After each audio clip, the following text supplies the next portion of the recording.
बोलिए सतगुरुदेव की जय। बोलिए बंदी छोड़ सतगुरु रामपाल जी महाराज की जय। दंडवत गोविंद गुरु बंदो अभिजन सोए, पहले भय प्रणाम तिन नमो जो आगे होए। गुरु को कीजिए दंडवत कोट कोट प्रणाम, कीट न जाने भंग कोयो गुरु करे आप समान। सत साहिब।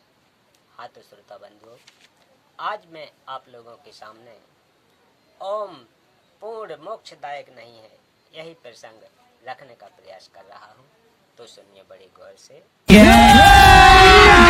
अभी मजा आएगा ना भिड़ो। सर्वे संतु निरामया सर्वे भद्राणि पश्यन्तु मां कश्चित् दुख भाग भवे।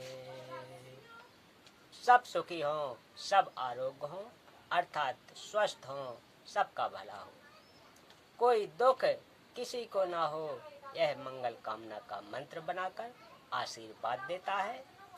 दुआ प्रार्थना करता रहता है, जिससे इस साधक की पुण्य कमाई तथा भक्ति धन दुआ आशीर्वाद के माध्यम से समाप्त हो जाते हैं। तत्वदर्शी संत का अनुयायी यह गलती कभी नहीं करता। इसलिए कहा है कि उस परम अक्षर ब्रह्म का साधक भी मुझे ही प्राप्त होता है, क्योंकि भक्ति आशीर्वाद तथा सर्व की मंगल कामना करके समाप्त कर दी। कुछ महास्वर्ग ब्रह्मलोक में खर्ची, फिर जन्म मरण तथा 84 लाख प्राणियों के चक्र में गिर जाता है। त्रेता युग में जनक जी एक धार्मिक राजा थे। इनकी पुत्री सीता जी थीं, जो त्रिलोकी नाथ श्री विष्णु और श्री रामचंद्र पुत्र श्री दशरथ जी की पत्नी थी। सतयुग में राजा जनक जी का जीव ही राजा अम्बरीश थे, जो कि श्री विष्णु जी के परम भक्त थे। साथ साथ वेदों के अनुसार ओम नाम का जाप करते थे, जो ब्रह्म साधना है, जिसके परिणाम स्वरूप लाखों वर्ष श्री विष्णु जी के लोक में बने स्वर्ग में अपनी भक्ति के सुख को भोगा। फिर लाखों वर्ष ब्रह्म लोक में ब्रह्म साधना के सुख को भोगा। फिर त्रेता युग में पुनर्जन्म जनक जी का हुआ, जो एक धार्मिक राजा थे। अपने जीवन काल में अनेकों यज्ञ धार्मिक अनुष्ठान किए, श्री विष्णु जी की भी भक्ति की, ब्रह्म साधना भी की। जब संसार छोड़कर चलने लगे तो एक विमान स्वर्ग से आया, राजा जनक जी को बैठा कर उड़ चला। रास्ते में एक नरक था, जिसमें 12 करोड़ जीव अपनी करनी का दंड भोग रहे थे। हाहाकार मची थी। जनक जी ने देवदूतों से पूछा कि यह किन दुखियों की चिल्लाहट है? विमान रोको। विमान रुक गया। देवदूतों ने बताया, राजन, यह एक नरक है, इसमें प्राणी अपने पाप कर्मों का दंड भोग रहे हैं। जनक जी ने कहा, इनको इस नरक से निकाल दो, मुझसे देखा नहीं जा रहा। देवदूतों ने कहा, जनक जी देखो, आपका राज्य नहीं है, यहाँ धर्मराज की आज्ञा चलती है। जनक जी ने कहा कि या तो इनको छोड़ दो या फिर मुझे भी इसी नरक में डाल दो। देवदूतों ने बताया कि इसका समाधान धर्मराज ही कर सकते हैं। राजा जनक जी ने कहा, धर्मराज से मेरी बात कराओ। धर्मराज वहीं उपस्थित हो गए तथा सर्व स्थिति जानने के पश्चात बोले कि मैं आपको इस नरक में नहीं डाल सकता, और न ही मैं इन 12 करोड़ जीवों को नरक से निकाल सकता।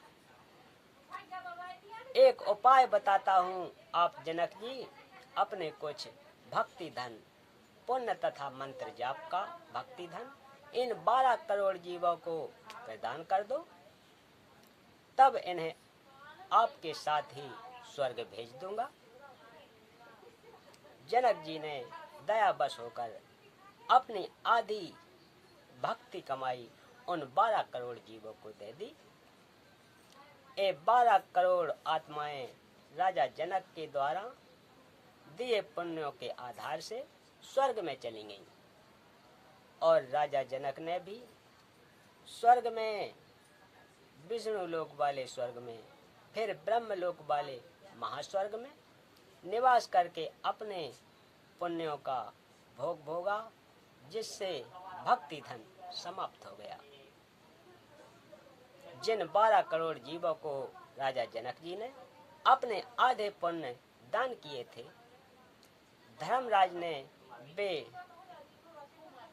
पुण्य 12 करोड़ जीवों को बराबर बराबर बांट दिए। उन पुण्यों के फलस्वरूप वे आत्माएं स्वर्ग में रहीं। फिर उन पुण्यों के समाप्त होने पर पुनः उसी नरक में डाल दी गईं। जो पाप कर्म शेष बचे थे वे फिर भोगने पड़े।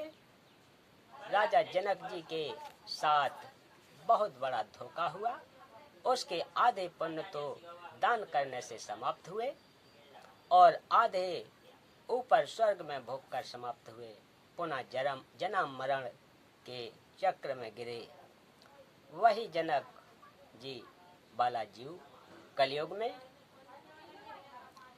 सिख गुरु श्री नानक देव साहब जी हुए। श्री नानक देव जी को सुल्तानपुर शहर में बेई नदी के घाट पर पूर्ण परमात्मा एक जिंदा साधु भेष